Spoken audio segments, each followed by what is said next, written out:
Well, there are many ways people can make a difference and show how much they value the lives of others. Our Malik Wilson sat down with a volunteer who's dedicated nearly 5 decades to donating blood, and she's using her story to influence others.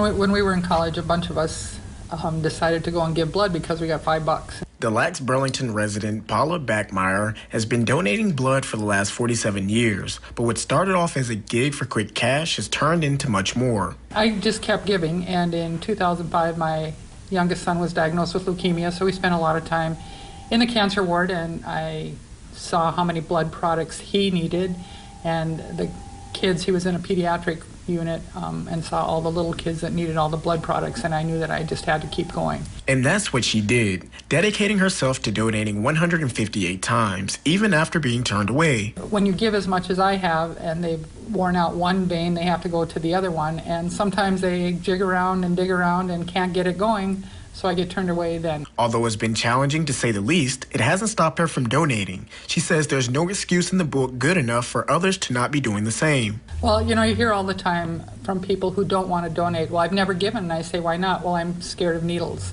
And I give them the pitch, let's go to a pediatric oncology unit and look at those little 2-year-olds and see how they like needles. She says her intention is never to come off as mean. She says it's just about bringing awareness to a serious matter. Less than 10% of our population is donating blood. So throughout her years of being a blood donor, you know, it's probably been very heartwarming to her, knowing that it's not just that patient receiving that gift of life. It spans throughout their family, throughout their group of friends, and sometime in our smaller communities, it can impact an entire community. Backmeyer told me if you are unable to donate, that doesn't mean you can't still pitch in. Some of them can't give blood for health reasons, or they really just can't get over their fear, but they always find someone for their place. So by talking about it and encouraging people, you just hope that more people will donate because it's so important. Reporting for KX News in Minot, I'm Malik Wilson. What an amazing dedication. Backmeyer has been awarded multiple plaques for her outstanding donations.